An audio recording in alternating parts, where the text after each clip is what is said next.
All right, everybody. We're going to go ahead and get started here. So if you're standing out there, why don't you wander in or wander away, your choice.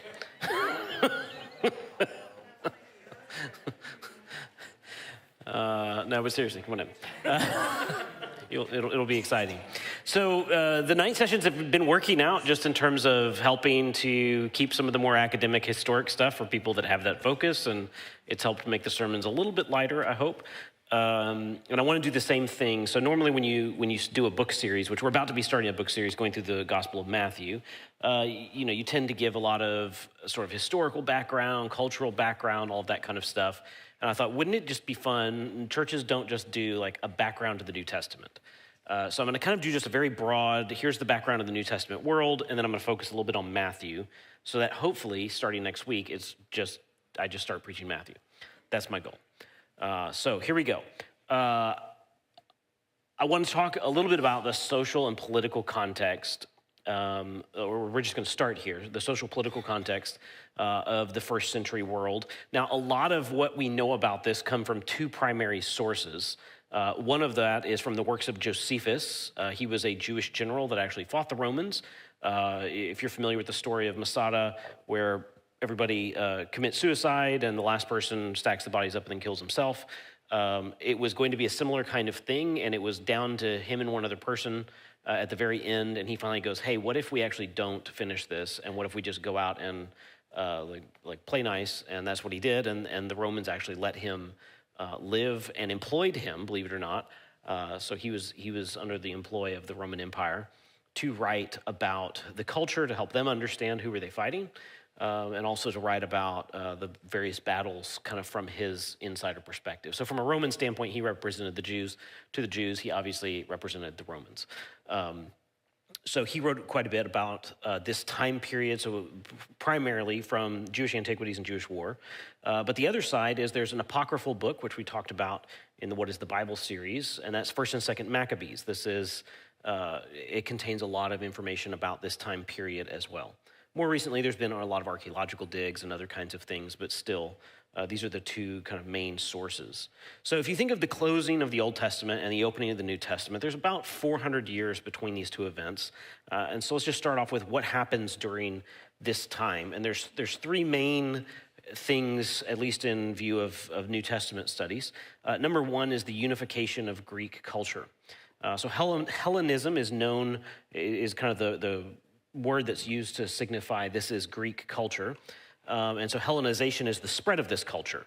So Greek culture itself, the Greek language itself, kind of united, at least intellectually, a lot of the world at the time, to the degree that even when they were conquered by Rome, Rome, in large part, their philosophy was largely borrowed from, even their mythology was largely borrowed from the Greeks. They liked theirs better, and they kind of just took the Greek names and renamed it with their own names and made it their own stories. And so Rome is essentially a very well-organized fan fiction of Greek culture. But the Greek language became just the common tongue of the world at the time.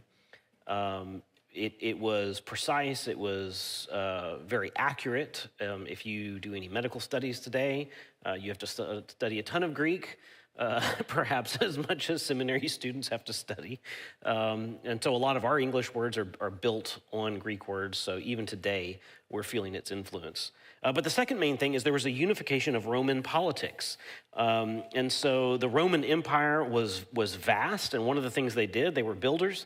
They built roads everywhere they went. And so these roads enabled journeys that used to be impossible to become much more realistic. And they built cities everywhere they went. And so you could go kind of to any Roman city and you would find a very similar kind of structure with sort of a central colonnade. You would find a theater, thus you would get the Greco-Roman culture kind of brought to you. You would find a kind of velodrome or a hippodrome for like horse racing and that kind of thing. And so they were exporting their culture as well.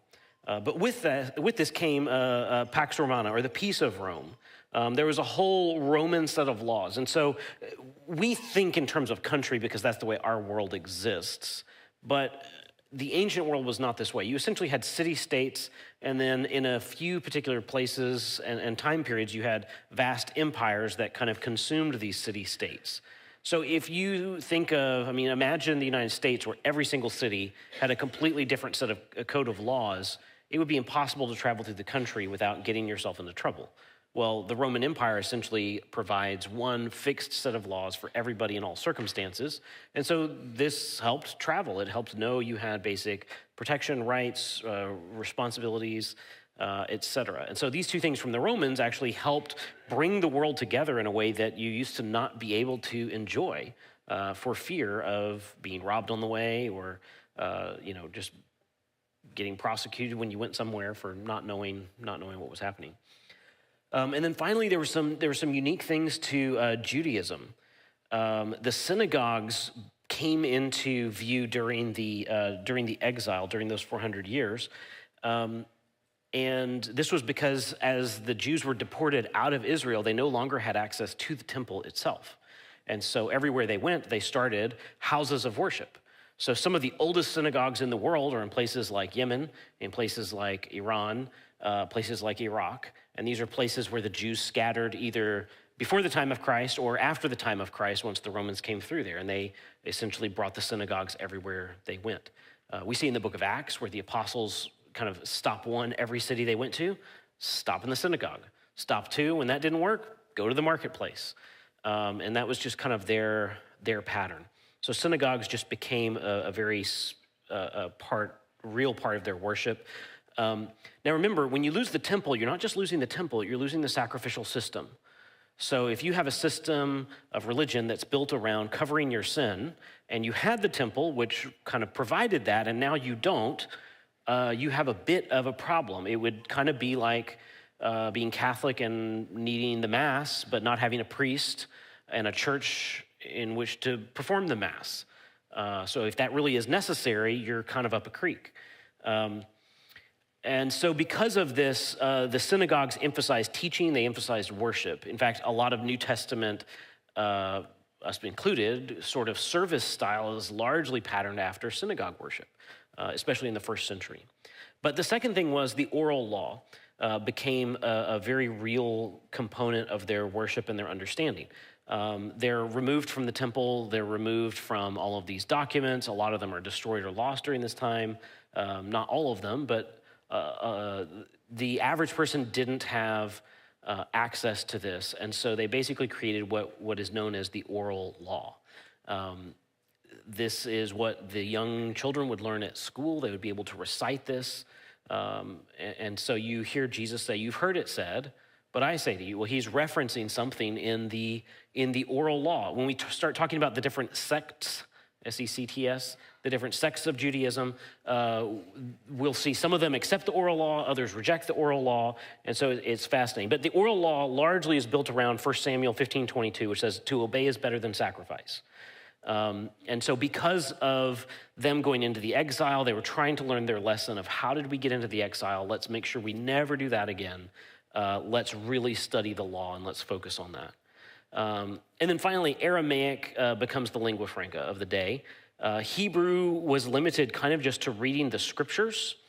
And this separation between Hebrew and Aramaic meant that the average person might have some misunderstandings with the text or might have some misunderstandings with Judaism. When we were touring Israel, where were we? We were in Galilee, and our tour guide was saying that people, I forgot what document he was quoting, he was saying people from that area were prohibited from reading in the temple because their reading was so poor. And one of the synagogues we went in had like certain objects from other religions, so like lots of syncretism was happening, mixing with religions. And so it was fascinating to see that our understanding of this sort of puristic Judaism is not quite as central or not quite as realistic as we might hope to believe. But a lot of this is due just to linguistics. As people switch from Hebrew to Aramaic, it's the same thing for the Catholic Church that used to be in Latin. And if you're in Latin and nobody speaks Latin anymore, you just memorize the prayers and then you don't understand what's being said. So you either live with that misunderstanding or you have to make a language change. Now, if you're reading the New Testament, the majority of the Old Testament quotes in the New Testament, they're not quoting actually from the Hebrew, the Masoretic text. They are quoting from the Greek, the Septuagint. And so they're quoting from that translation. So I'm just going to flash a couple of different pictures of various empires here, and you're going to see how the same strip of land gets used again and again. So this would be kind of early Bible times. This is the Middle Bible times. This is the Babylonian Empire. This is where things would have started during those 400 years. And so it's just kind of modern day Iraq, Syria, Lebanon, Jordan, and Israel. This same piece of land becomes the Persian Empire. This is about 500 years. We went through a lot of this in our Daniel series recently. The same piece of land becomes the Greek Empire after that. And so we see it, the borders change ever so slightly. And then there's the Roman Empire. This is at the time of Julius Caesar, who died in 44 BC. And so, if you think of Israel as largely where the Gospels are formed, well, Israel and Egypt, because Jesus went to Egypt. Early in Acts, we get a little bit of time in Israel, but the majority of the focus in Acts goes to where? They're headed to Turkey and headed to Greece. And Paul makes it as far as Rome. We're not told so explicitly in the text, but that's where it was headed, and church tradition tells us that. Speaking of Paul in Europe, shameless plug, if you're looking for something to do next summer and you would like to just get some hands-on, eyes-on experience, we have a church group going next year. There's flyers out back going to Turkey and Greece to see kind of the biblical sites. So I'm just planting that bug. You can come see all of this for yourself. It'll be super cool. So during this time, 150 years or so before the time of Christ, there's this group, it's a family called the Maccabees. They are responding to one character named Antiochus Epiphanes. That means, his name essentially means God manifest. He was attempting to unite his own empire, and he sends one of his generals to collect taxes, to outlaw Judaism, and essentially to enforce paganism. This is in response to him feeling like they've rejected him in a particular moment where they thought he was dead and they kind of took back over some space. But he forced Jews to eat pork. He made pagan sacrifices. He killed people who circumcised their children or did other outward shows of Judaism. He plundered the temple. He held orgies in the temple. He sacrificed to pagan gods in the temple. And so it was a very real, in-your-face deconstruction of we have the power and we're going to make you do those things you don't want to do. That's what they did. In response to this, there's this guy named Mattathias, and he is an elderly priest. He was ordered to sacrifice one of these pigs, and he refuses to, and so his kind of second in command steps up and says, well, I'll do that. And Mattathias says, no, you won't. And he killed him, and he killed the guy that was sent by Antiochus, and this kind of started, where do you go with that? You now have to own the strategy of killing, and so they gathered out in the wilderness, out in the hill country, and they banded together and started opposing Antiochus. Fascinating, Matthew 5 starts with Jesus went out into the wilderness, he went up on a hill.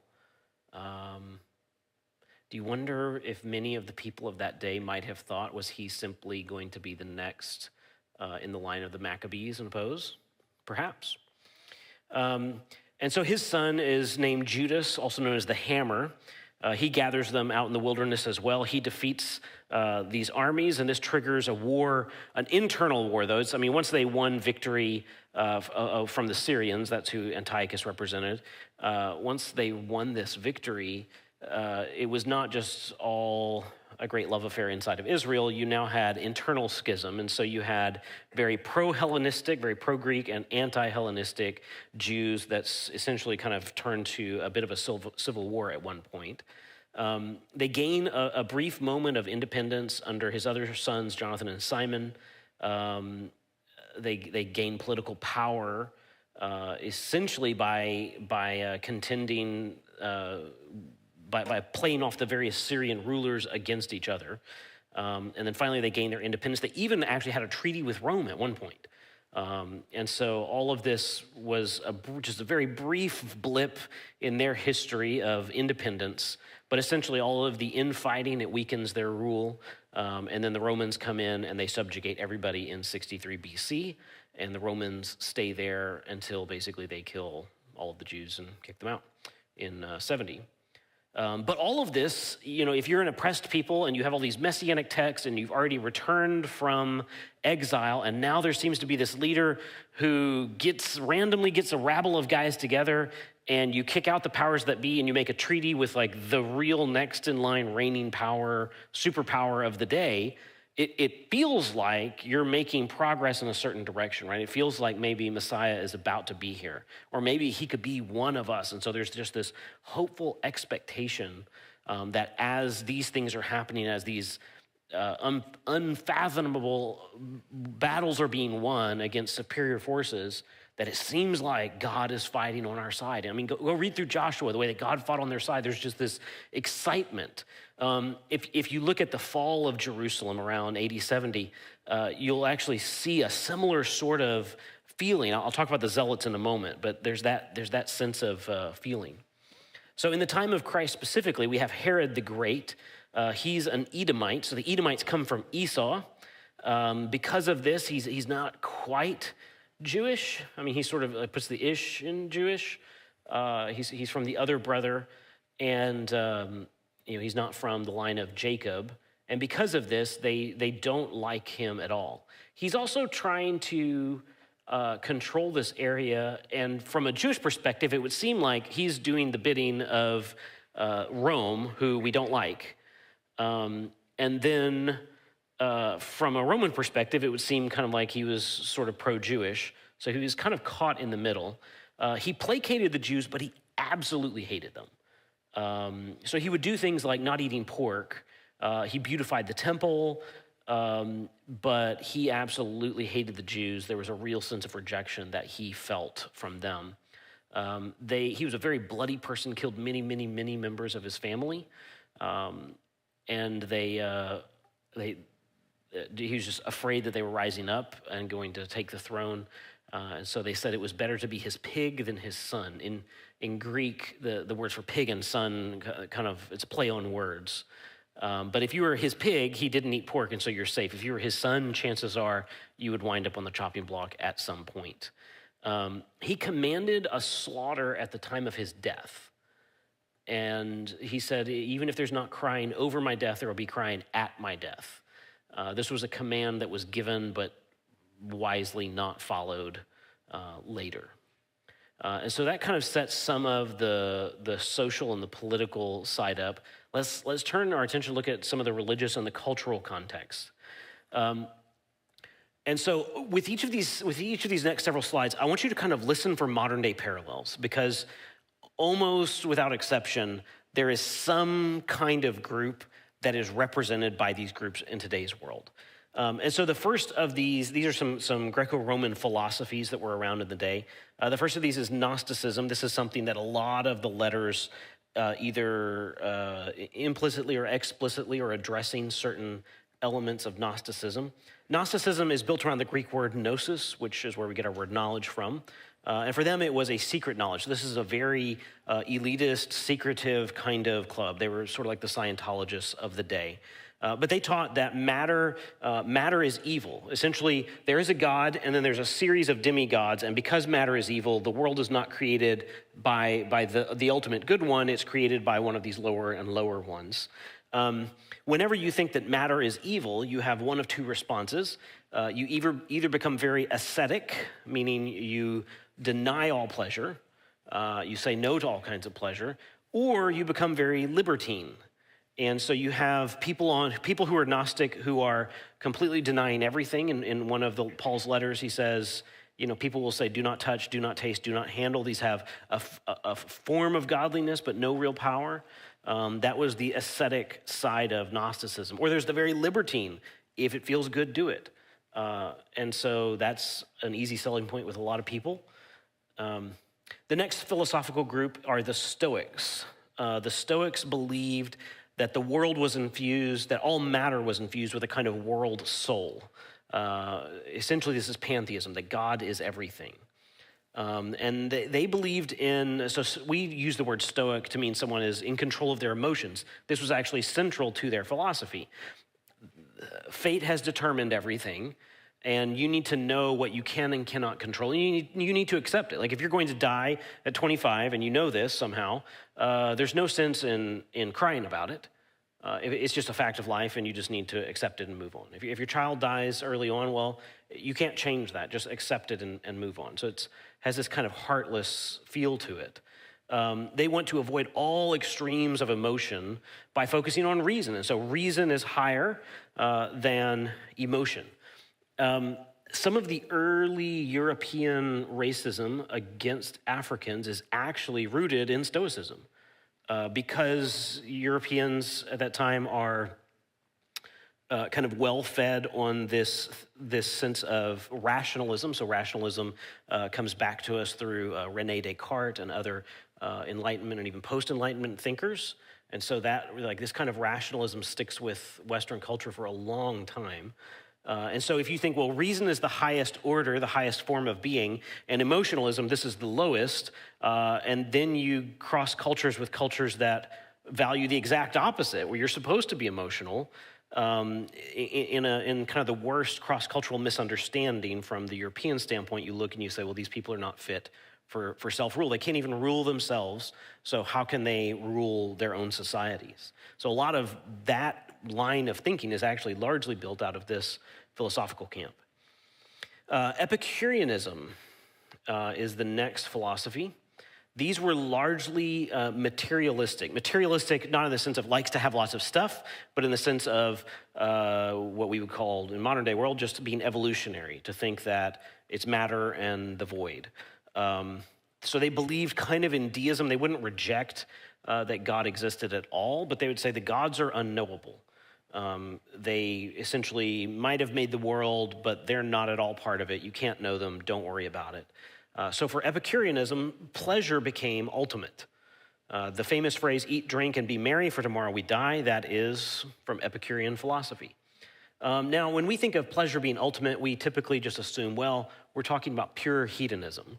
But it's not just hedonism that they're talking about. To the Greeks, pleasure has this higher form, which would involve things like deep friendships and relationships, strong family ties, strong culture and sense of identity, and cultural experiences, things like the arts, and this sort of higher form of pleasure. So it is a focus on pleasure, but not merely carnal pleasure. Certainly probably part of it, but we shouldn't reduce it to that.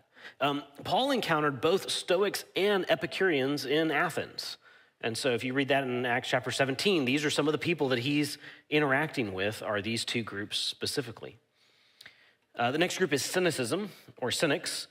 They led, these were the hippies, or maybe the grunge culture, to be a little bit more specific to here.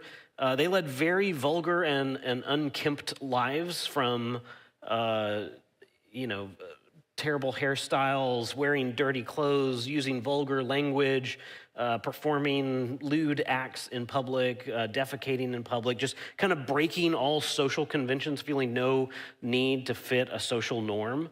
They also rejected wealth, and because of this, they had to beg. So they would go begging. If you remember, Paul talks about him and the other apostles. They said, we did not come begging. We came and we worked. We supported ourselves. Other places he taught, if any man doesn't work, neither shall he eat. Well, he's interacting. He's trying to show, look, I'm not a cynic philosopher that's going around begging. This one has some obvious parallels in today's world. And then skeptics. We use this just as an adjective to describe someone who doesn't believe, but this is actually a formal first century philosophical camp. And of course, they believed that there was no absolute truth. However, they rejected dogmatism. So they were not dogmatic about there being no absolute truth. So they weren't what we would call atheists. They're essentially the agnostics of the first century. And so obviously there's some of that as well floating around. Let's look at Greco-Roman religions. And so again, think about parallels to this. The first is there was a strong sense of mythology. You have all the, the Greek stuff that you read about in high school, Zeus, who's the head of the pantheon. You have Poseidon, the ruler of the sea, Hades, the ruler of the underworld. This is leading up to this time, and at a surface level, these things would stick around for a couple hundred more years in the 1st and 2nd century. As Rome began to crumble, there was this movement of make Rome great again, and it was the sentiment was, do you remember back when we were all Roman and we all worshiped the Roman gods and everything was fine, and then there were all these other religions that are now all over the place. Let's get rid of these other religions and let's kind of reify being Roman and what it means to be Roman. But by and large, in terms of like real belief, mythology had largely kind of phased itself out. Honestly, kind of in favor of state religion. So state religion in the Roman Empire is a huge thing, to worship the state. This is such a big deal that there's a lot of modern New Testament scholars right now. If you ever hear the phrase anti-imperial, if you listen to any N.T. Wright, he uses this phrase like every other sentence. But if you hear anti-imperial or anti-imperialism, it's to say, like you would pledge your allegiance to Caesar, and this is true. You would pledge your allegiance to Caesar by saying Caesar is Lord. He is the dominant one. He is the ruler of all, right? He is Lord. And so to say early Christian baptism, you would come out of the water and you would say Jesus is Lord. You'd pledge lordship to Jesus and not Caesar. And so somebody like N.T. Wright would say, okay, our confession of faith is against the empire. I hear what he's saying. I don't know that I worded exactly that way, but state religion was in fact a huge thing, and as a subset of this, we have emperor worship. So the Senate started deifying the Caesars after their death. Julius Caesar, he's the first one that this happens to. He is deified in 44 BC after his death, and this starts a long and obviously problematic transition of thinking of the Caesars either after their death and then later in their earthly form as divine. This coin right here that you see, this is for Caesar Augustus. You might be able to make out those words. Caesar Augustus, and essentially that divus word on the backside of the coin means divine. Caesar Augustus was the first one who tries to declare himself divine. And then after that, there's several others that kind of step in line with this. He is the Caesar when Jesus was born. And so you just have to factor that in. I have his birth announcement here. This was uncovered, I want to say in the late 80s or early 90s. It says, since Providence, which has ordered all things and is deeply interested in our life, has set its most perfect order by giving us Augustus, whom she filled with virtue, that he might benefit humankind, sending him as a savior, both for us and for our descendants, that he might end war and arrange all things. And since he, Caesar, by his appearance, excellence, excelled even our anticipations, surpassed all previous benefactors, and not even leaving to posterity any hope of surpassing what he has done. So essentially, he's like number one, and no one else is going to be number one after him. And since the birthday of the god Augustus was the beginning of the good tidings for the world that came by reason of him.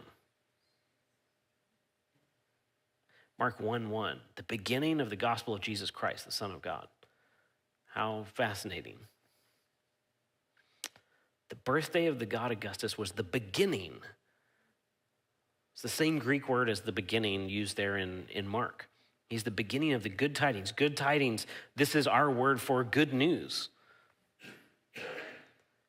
So like you could just see how much essential worship right here is in this birth announcement for Caesar Augustus. This is the guy who is Caesar when Jesus is born.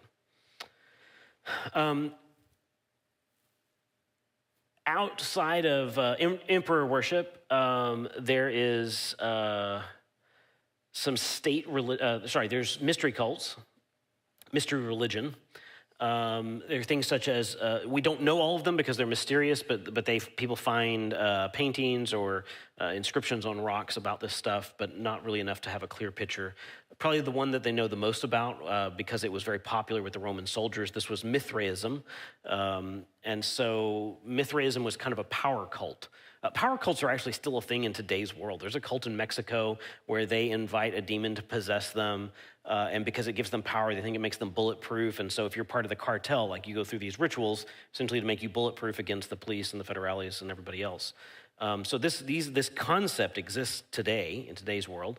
Even certain singers, singer-songwriters, they have claimed to have turned them. Some overtly claim this, some hinted in their music and leave the door open to if they have done this or not, but they claim to have, like, they get their creativity from some kind of demonic force. I'm not saying a demon is actually giving them song lines. I'm just saying that's what they're saying. But mystery religions are big things. So Romans used this as a power cult. Essentially, a Roman soldier, they would dig a pit. The Roman soldier would be in the pit. They would bring a bull over the pit. You'd take a sword, stab it, and then all the blood would, essentially it was a baptism of sorts. And so the pit is representing your grave. You get the power of the bull in trade for your death. So there's kind of a reimagined death experience there, which is interesting when we think about baptism being us representing going under the water and being raised anew with Christ. Sex cults were a real thing. If you're wondering if that is a penis bird mobile, like for a baby's thing, yes, that is a penis bird mobile. I saw this at a museum in Houston. They had this whole exhibit. And I mean, how do you see that and not take a picture? Because no one would believe that you saw it. So yeah, sex cults were a huge thing in the Roman world and the Greek world. If you go tour these ancient cities, like you'll see phalluses scribbled into rocks and all kinds of stuff. Unlike the modern world that tends to hide these or be a little bit prudish about this kind of stuff, they just had no qualms about this whatsoever. And then finally, magic. Magic was a big deal for them, particularly in Ephesus. In the book of Ephesians, magic is a huge, huge deal. Magic is the attempt to manipulate forces or spirits, powers, spirit beings, to providing in some way for a practitioner. If you think about the religions that teach fate, you have your fate and you just have to accept it. Your kid died, just accept it and don't even cry about it, just move on. Well, that doesn't cut it for most people. Most people want an explanation. Most people want to try to save their child or save their marriage or have good crops this year. And in the absence of certain scientific explanations or modern farming, it's hard to make sure that those things happen. And so magic becomes kind of the vehicle that people would use. Can we circumvent the gods' and goddesses' will? Can we circumvent fate by performing some kind of ritual, by making the right appeal? So oftentimes magic is used to gain protection, or sometimes it's used to put a curse on one's enemies to ensure fertility or prosperity, or even to know or try to figure out the future. These were very, very common things, often would happen in conjunction with other pagan rituals or with other pagan centers like the certain temples and such. In Ephesus, there was so much of that going on, from wearing amulets, using magical names as protectants, using curses, all this kind of stuff was just rampant. This is why Ephesians talks so much about principalities, powers, dominions, ruler, all those things. Paul just keeps kind of going through those words again and again. But then in Acts, the account there is you see magic all over Acts, but you see magic especially when they go into Ephesus. That was the place where it said they burned their books, and they give you the dollar amount for what it was worth. Next, we have Jewish sects. The first of these, and probably the most well-known by the average reader, are the Pharisees. Again, there's modern parallels to all of these. So the Pharisees or their predecessors started during the exile, and they get a really bad rap, but they were seeking a good thing.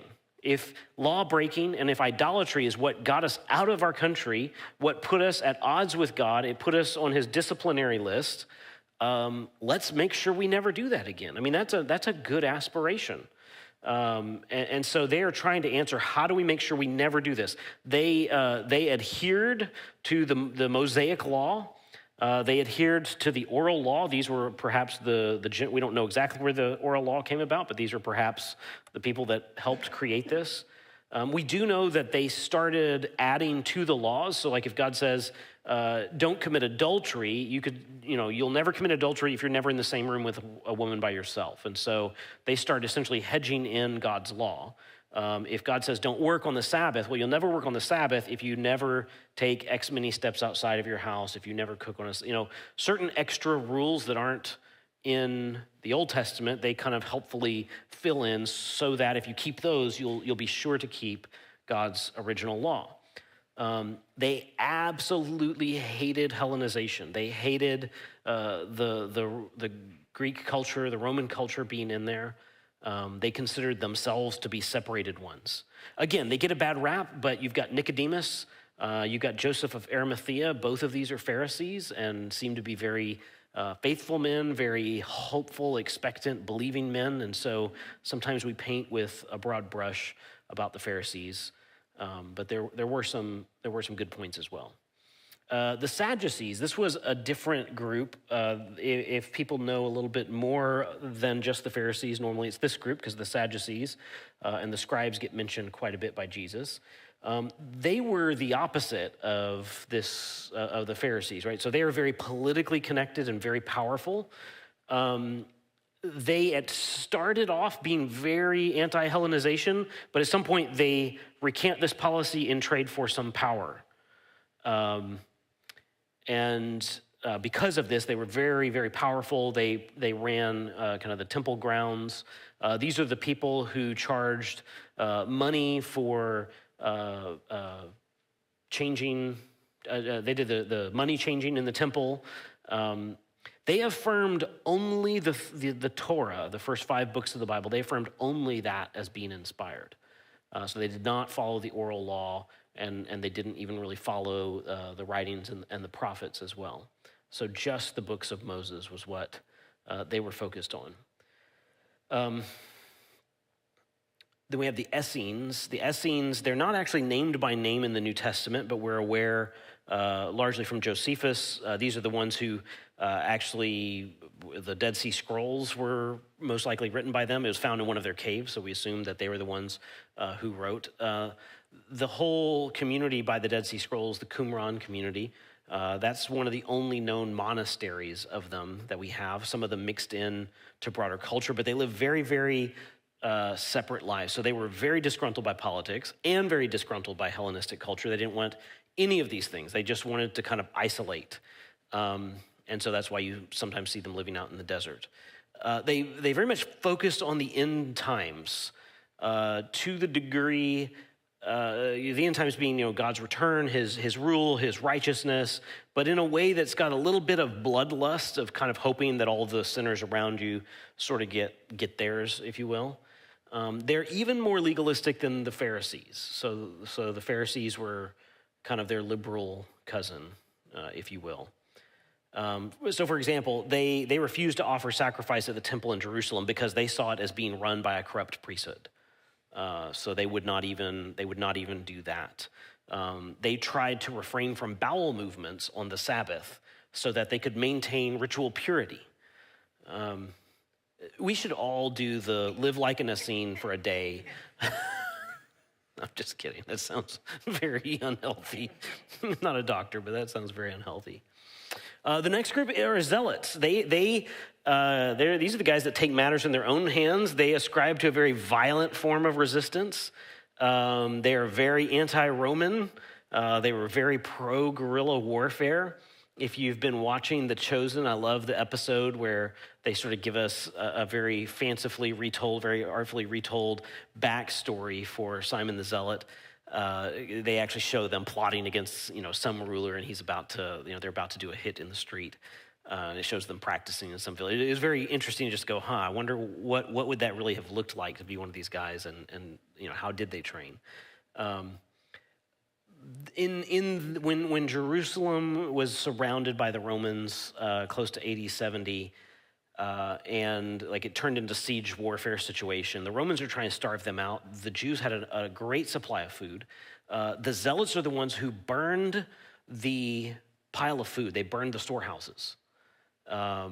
And part of it was to try to force the Jews to open the gates and go to open conflict with the Romans, because they thought, if we go to swords with the Romans, this is where God is going to come in. It'll be just like the days of Joshua. We're going to, like, I know the odds don't look great in our favor, but we're going to get them. If you read Josephus's Jewish Wars, it's like a circus scene where you have all of these disunified groups inside of Jerusalem, very corrupted groups inside of Jerusalem, each with their own agenda, each trying to do their own thing. It obviously ended very, very terribly. But these are the ones who wanted to burn the food and throw the gates open, like, let's go to swords, and God will fight on our side. He's gonna sort it out. These guys often committed assassinations in the New Testament against Romans and tax collectors and other collaborators. So Jesus has a tax collector and a zealot on his list of disciples, and they would walk around and eat and sleep together. Go on boats. There are lots of times to make something look like an accident. Having that set up sounds like a good recipe to have 11 disciples. But these guys would carry daggers in their long kind of Middle Eastern style cloaks, and in a crowd of people. You remember Zacchaeus didn't want to get down into the crowd of people. It wasn't just he wanted to be in the tree because he was short. It's also he doesn't want to be where he can't be seen, and somebody could just come up and knife him, and that would be that. And so the story actually has a bit of a terrifying moment where Jesus walks up and calls attention. He's sort of trying to see without getting treed, if you will. But yeah, that's who the Zealots were. Scribes. These are a professional class. They're not exactly a sect, although lots and lots of times they are thrown in linguistically, scribes and Pharisees, in a sentence in the New Testament. And so it's likely that they might have had a bit of a crossover. We think in today's world of everyone being literate, everyone being able to write, but actually someone who could write and who could read, especially if it was in more than one language. This was a very professional kind of person. They often were either hired out for religious work or were conscripted, i.e. enslaved, in a wealthy person's home who needed to send a lot of correspondence. But the average person couldn't read or write, and so this was a professional writing class of people. And then finally, the Sanhedrin. The Romans permitted the Jews to have essentially a local court to settle religious disputes. Nobody from the Roman side wanted to be over what they called Palestine at the time. It was like the Wild West. You had all of these groups that each hated each other, but they all hated you. It's kind of like your final stop, and where you're given a chance to fail one last time. And so nobody really wanted to be over this, which is actually why Herod was popular with the Romans, as he kind of promised his ability as a near Jew who shared their hatred of Jews to be able to control and manipulate, and that's kind of why they were interested in him, is it added one layer of deniability, I think, for them. All right, so I want to kind of hone in. That's sort of just broad picture of what was the first century world like. If you want more than that, join me on a trip. But let's look a little bit at the book of Matthew. So the Gospels in general, these are written by eyewitnesses or according to eyewitness accounts. So here we have the words of Luke 1, inasmuch as many have undertaken to compile a narrative of the things that have been accomplished among us, just as those who from the beginning were eyewitnesses and ministers of the word have delivered them to us.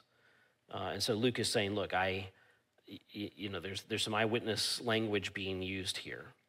The Gospels largely focus on the 3 years of Jesus' life beginning around AD 30. And so those 3 years of his ministry, you've probably heard me say this before, there's a year of obscurity, a year of popularity, and a year of rejection. And so Jesus kind of starts out where nobody knows him, both geographically and just socially, where nobody really knows who he is. And then because they realize, wow, this guy can do these amazing deeds, the crowds swell. And then as the crowds swell, a lot of political eyes and religious eyes are put on him and his disciples, and scrutiny and criticism come because of this. And then this is the year of rejection, which winds up ending in his death. In two of the Gospels, we get birth narratives, in Matthew and in Luke. John starts his own way. which we get kind of an origin story, but it's much more philosophical than it is a story about the birth.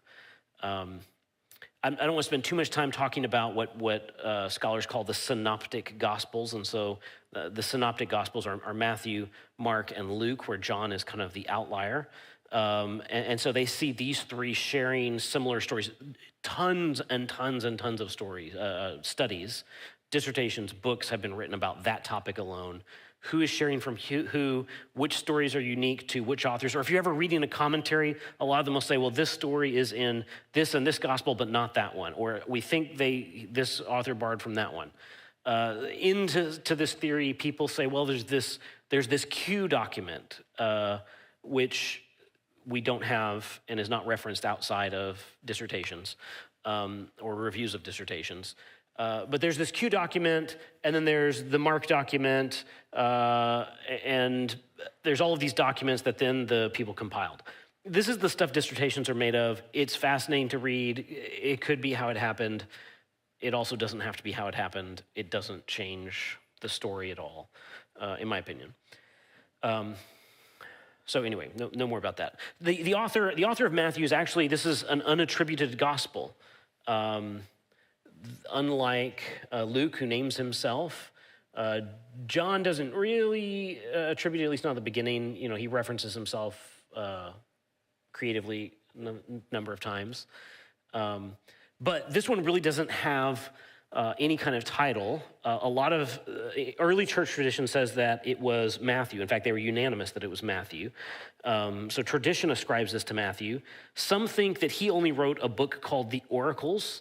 But the word oracles in Aramaic to early Greek, which the early church fathers were writing in, doesn't always translate. Like there's more than one way to translate that. So it could mean oracle. It could also mean like the story of or the gospel of. You know, so the people who were taking that approach say, well, he wrote the oracles of Jesus, and then somebody else took his oracles and Q document and 5 other things, and then they compiled this later.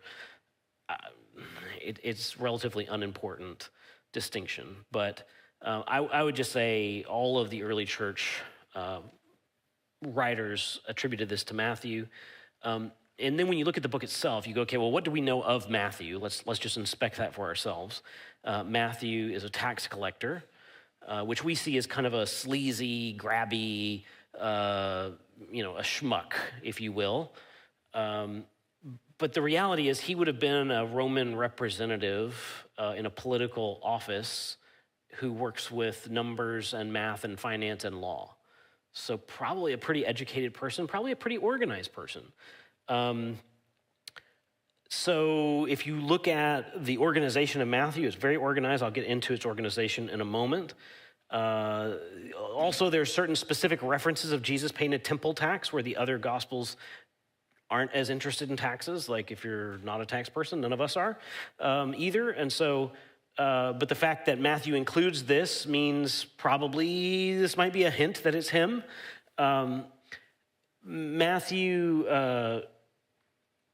Matthew's account of his call to being a disciple uses his name Matthew rather than Levi, and so it's kind of a little bit more of a personal term. So that might be another hint. And when referencing the story of Jesus going into Matthew's house, he omits his house from it. So Luke and Mark say he went into Matthew's house. He uses the language of his house, like in a second person kind of way, and the Gospel of Matthew has a little bit more first person kind of reference there. So again, it's not a claim of authorship, but it's a pretty good indicator. All of these details, when you put them together, you go, okay, this kind of supports what the early church said, which Matthew is the author. The audience is believed to be Jewish Christians. So people who were from a Jewish background, both ethnically and religiously, who had just converted into Christianity and had either just broken from Judaism or were about to break from Judaism. And so it's kind of written then as a handbook. Gundry says it's written as a handbook for a mixed church under persecution. So there's a lot of pro-Jewish themes. There's a lot of references to Jesus as the Jewish Messiah, for instance, or just certain things that he did it in a way that were prescriptively Jewish. And then on the other hand, there's a consistent demonstration of Jesus' conflict with the religious leaders and other Jewish leaders at the time. And so they're saying, well, you can kind of see that. We do know from the book of Acts that the early church starts in Jerusalem, and it says they met in the synagogue and house to house daily. And so early Christianity was kind of this combination. It was not an immediate split from the temple or from the synagogue. At some point when Christianity became its own thing, and the Jews essentially said, hey, this is not our thing, that is when we see Christianity moving away from Judaism and Judaism moving away from Christianity. And so perhaps this is Matthew's writing at the time when this kind of divide is taking place or has just taken place. And so there's a lot in this book that talks about discipleship, talks about humility, talks about forgiveness. How do we live in light of this new kingdom thinking? There's a lot of parables of the kingdom in the book of Matthew. There's even allusions to certain offices in the church. This is the only gospel actually to use the word church, to use ecclesia. Of the four gospels, the other three don't. And people say, well, that's because the church isn't formed until Acts.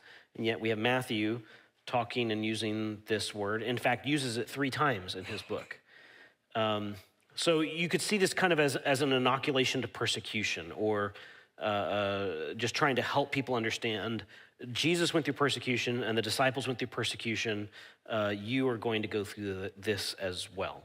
This is actually very practical for believers in countries where it's not legal to convert out of your home religion into Christianity, is just this understanding that actually persecution is normal. One of the major features of the book that people focus in on is just the messianic nature of Jesus, how he fulfilled all of these prophecies and such, or just how he is cast as kind of the new Moses. So we're not going to read all of these for the sake of time, but we'll just compare a couple. Matthew 2:13 says, now when they had departed, behold, an angel of the Lord appeared to Joseph in a dream and said, rise, take the child and his mother, flee to Egypt, remain there until I tell you. For Herod is about to search for the child to destroy him.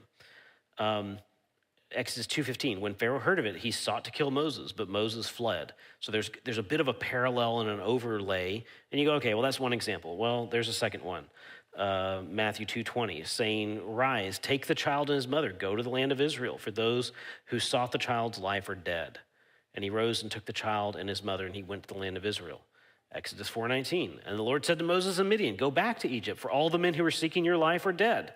So Moses took his wife and his sons, and with them had them ride on a donkey, and he went back to the land of Egypt, and Moses took the staff of God in his hand. There's more references here if you're interested, but suffice it to say, Matthew really focuses on the fulfillments of how does Jesus fulfill the Old Testament. So you'll see that line again and again and again. This was done so to fulfill what the prophets had said, and then they quote the prophets.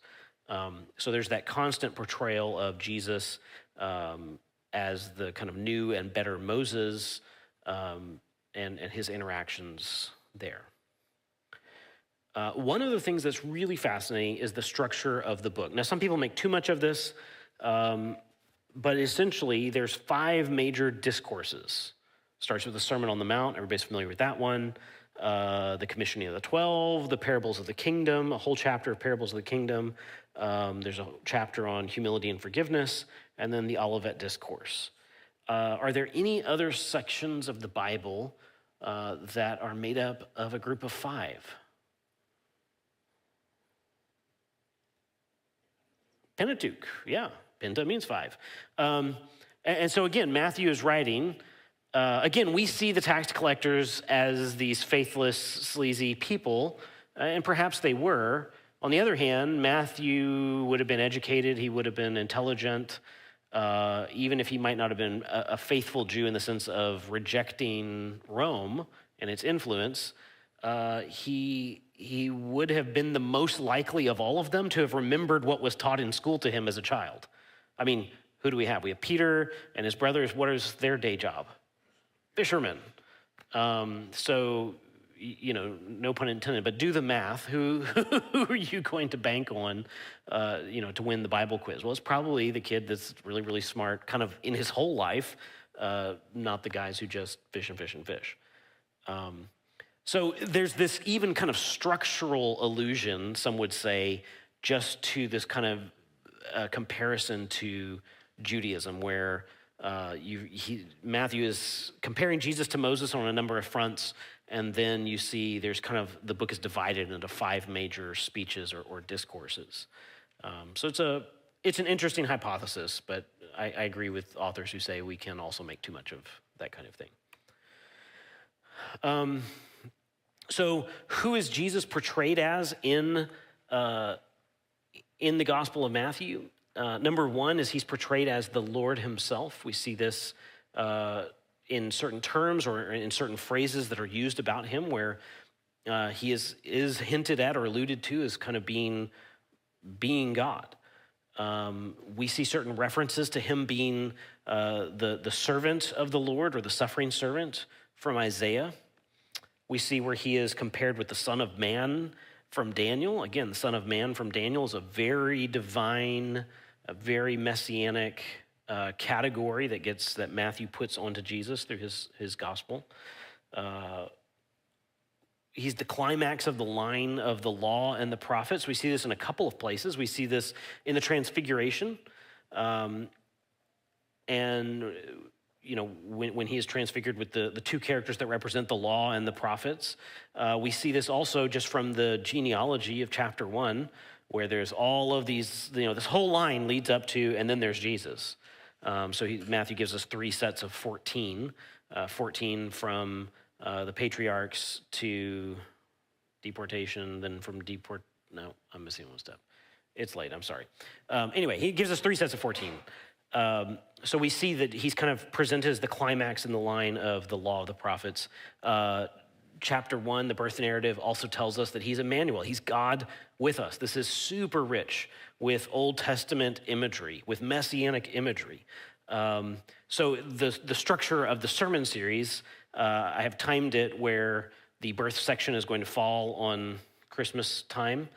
So I want it noted. I know I'm not the most Christmassy person, but we started with the Word became flesh today, right? And so the next week we get into there's like 3 or 4 Christmas sermons this month. So I just credit me later when that doesn't happen again. But Emmanuel, God with us, very rich in Old Testament, messianic, and divine imagery. And then the book presents him just again and again as the new and greater Moses. Think of the feeding of the 5,000. Who else made bread appear in the wilderness? Yeah, God, Moses. It's a divine miracle that everyone is so familiar with. And the feeding of the 5,000, you've got Jesus out there in the wilderness. He makes them all sit out, and then the loaves and the fishes he turns into a feeding time. So there's so many examples where Jesus does that kind of thing, and Matthew is certainly tipping the hat that he's the new and greater Moses. Again, which a very Jewish audience interest for us. All right, any questions or comments? We can chat about it. Christy also told me I cut it off too short last time, but I'm trying to be respectful of everybody's time.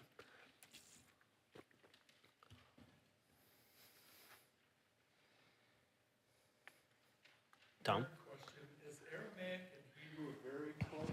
Very, very close. Sorry, we need to do the microphone, sorry. Should I ask again? Yes, yeah, go ahead and ask again. Is Aramaic and Hebrew very close languages? They are. So all of the Semitic languages are very close. They all have triconsonantal roots, so 3 consonants in the root of the word. They all have prefixes and suffixes. Even linguistically, they sound somewhat similar, that if you just slow it down and listen and think about the words, you can kind of understand. So my Arabic is much stronger than my Hebrew, and sorry to call Amber out, but Amber was showing me her Hebrew notebook, and there's some word which in my brain I'm looking at that going, I don't know how to say that in Hebrew, but I know how to say that in Arabic, and it helped me think through what was the word because the consonants were the same.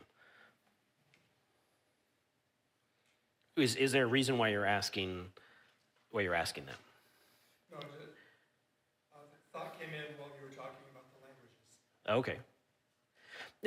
Based on that question, though, you go, well, if the languages are very similar, the loss of language and the loss of meaning in the text, is that really that big of a deal?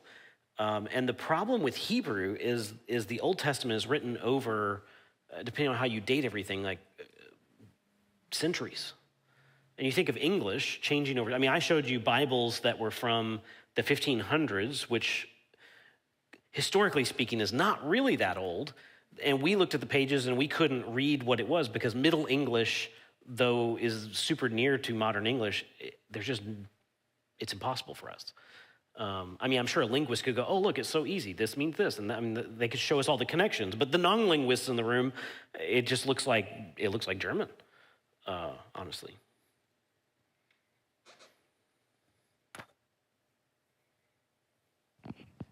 Do we have much, so the silent period, 400 years, do we have much documentation on, so there was a ton of messiahs, right? You know, they come and go. In Acts, Gamaliel refers to that, you know, a little bit, saying, hey, we've seen people come and go, and if it's of man, it'll peter out, it doesn't matter. If it's of God, it doesn't matter what we do. We'll have to follow it anyways. But do we have much in the way of documentation of that period besides like 1st, 2nd Maccabees, which is a fairly specific event? Yeah, not really. Most of our information would be from Maccabees and from Josephus. Okay. There might be a few other references outside of that, but I'm trying to think if Philo talks about that. I don't really know. I haven't read as much Philo. He might be a third source, perhaps, but again, I'm guessing there. We get the impression, though, that there was a cycle of leaders fall, leader fall, sure. as there were all these fake messiahs. Yeah, sure. I mean, Jesus says this, like in the last days, there's going to be all these people, or there's just going to be rumors of like, hey, he's here, he's there, and Jesus basically says, you'll know. You'll know when it's happening. It won't be this curious, suspicious thing.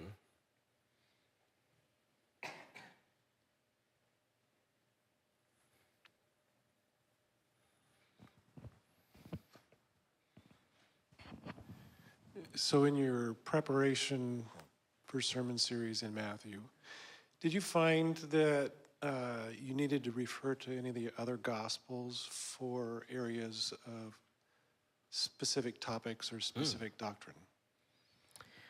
So that's a fascinating question, and this relates kind of to methodology. One approach to teaching about the life of Jesus is to teach it as a harmony of the Gospels. So we take particularly the synoptic Gospels because they are very focused on and kind of arranged similarly. We take those and we sort of summarize. I am decidedly not doing that. So I'm intentionally going, what was Matthew himself saying as Matthew? You're going to feel this probably the hardest on Christmas Eve. I don't want to spill too much there, but if you just wanted to look ahead on your own, just look at Matthew and look at Luke and go, if all I had was Matthew, what would I know? And I mean, we had this conversation as a creative team going, okay, for Christmas Eve, do we sort of scratch people's need to get the whole story, or do we just follow Matthew? And as a team, we collectively went, we're just going to follow Matthew. And it's going to be different because Matthew handles the birth narrative very differently. So I don't think it's wrong to take the harmony approach, and I think certain Gospels fill in other stories that we don't have from the life of Jesus, but they're doing it for a purpose. Like John is writing his Gospel, he says, so that you will believe. Like that's why it's written. And he has a very kind of polemical, even ironic style that he writes in. And he kind of presents in a sight. If you were to read John once a day for a month or something, you would start seeing this pattern where Jesus goes to a town, teaches something, people challenge the teaching, he gives a sign, they try to kill him, he moves to the next town. John is doing something there, right? He's showing Jesus as the truth. You see certain unique features like the I am statements and that kind of thing. So I would say each gospel has its unique peculiarities, and some people like to harmonize that, and I'm just going to focus on Matthew.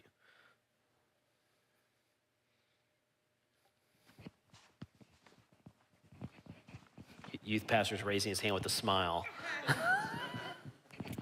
It's dangerous because it's a personal question. So Okay. I hope I don't get in trouble. Do you have I think you start personal questions with I'm asking for a friend. Hey, I'm asking for a friend. I'm asking for Anders. Do you have a favorite gospel, and is there a reason why you picked Matthew out of the four? It's a double whammy. Gosh, I don't know. Do I have a favorite gospel? I like Matthew and Luke because of the kind of first century cultural depiction that we get, right? So I love John, just to read and talk about the kind of snappiness of the stories. Mark he's not my favorite gospel. It's just kind of short and, I mean, to the point, which is a different audience. So I prefer Matthew and Luke. And when I find myself wanting to use a Jesus story, I wind up typically in one of those two books. Kind of, so I guess that would be the short answer, is those would probably be my favorite gospels. But for me, my hope is that we just spend, as a church, just spend a long, protracted time looking at the life of Jesus.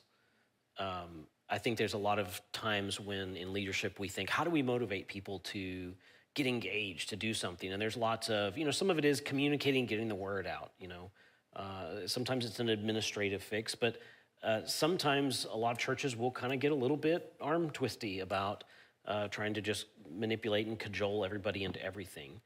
And I think sometimes we really need to reconnect people with Jesus in a deeper way. And so when I was doing mission work and trying to raise funds, I would tell, if I was meeting with a pastor, I'd say, hey, look, I'm not asking you to fill the room with everybody. I don't want everybody in the room.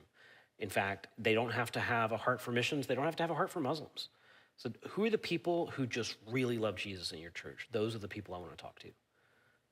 And I might get it was always fascinating to see which people he would put in the room with that request. But that's who I wanted to talk to. And so I think, well, okay,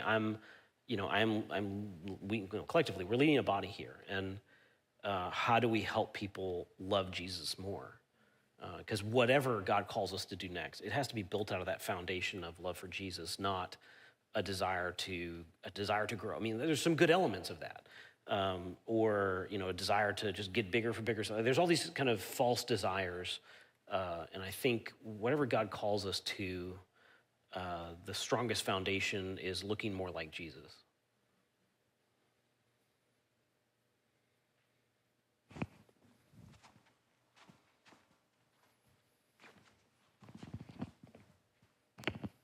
I'm not sure how to ask this succinctly, but just as you were talking about Matthew and just about the Jewish audience, why do you think that then so many Jewish people did not believe, and today, how do they look? I know they're not a monolith, but how do they look at the New Testament and the life of Christ? That's a good question, and I would say there's a lot of complexity on both sides, but I would say there's similarity on both sides. I think for a lot of Jews, it comes down to who is the Messiah, and a dying Messiah is an oxymoron to how most people define a Messiah.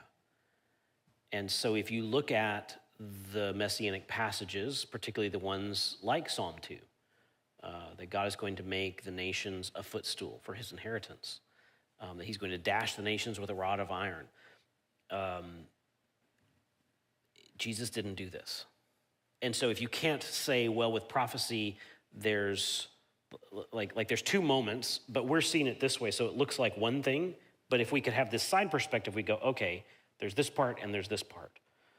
If you can't separate that, you just go, yeah, Jesus didn't do this. I think with that comes a lot of emotion, a lot of hurt. We could look in the modern times to things like the Holocaust. If there really is a God, why did he allow this to happen? But we could look at, first century persecution of Jews by Romans.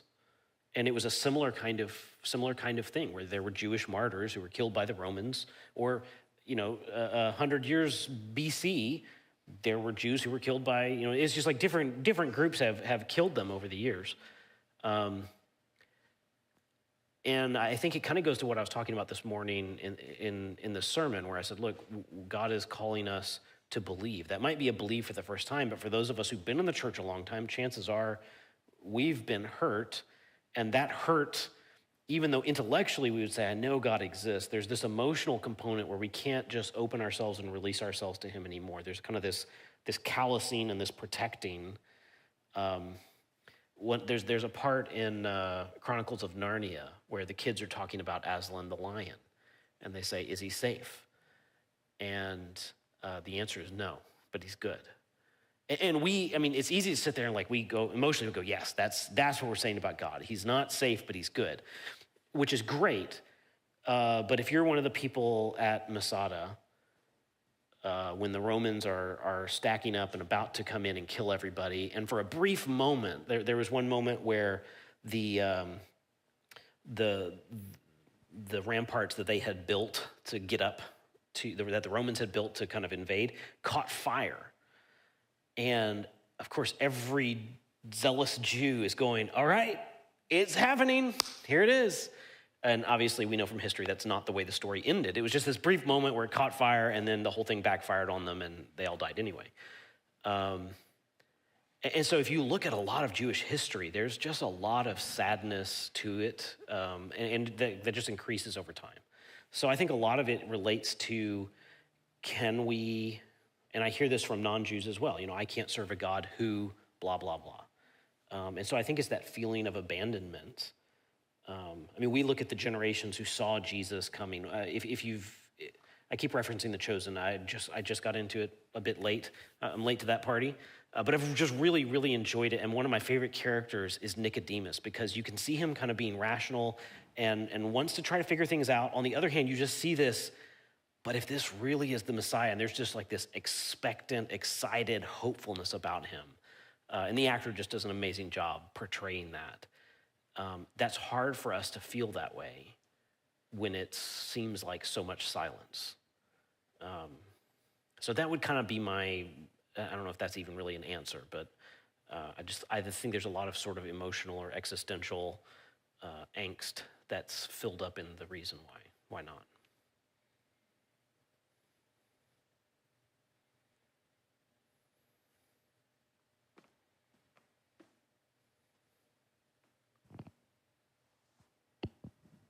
All right. Is everybody questioned out? All right. Thank you so much for coming.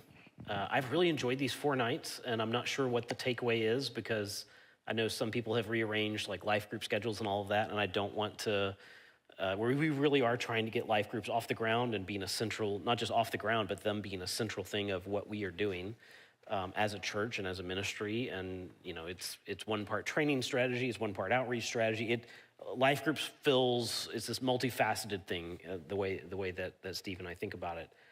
On the other hand, I do think these nights have been kind of helpful for certain reasons. And so I've been thinking about maybe doing some summer stuff when the life groups are not meeting. So just keep your ears open for some of that. Also, a serious invite, if you haven't talked about it or considered it, take a look at the flyer for the Turkey trip. I would love to, we have plenty of room. I'd love to have a good group of Mountain View folks on that. It's a lot of fun.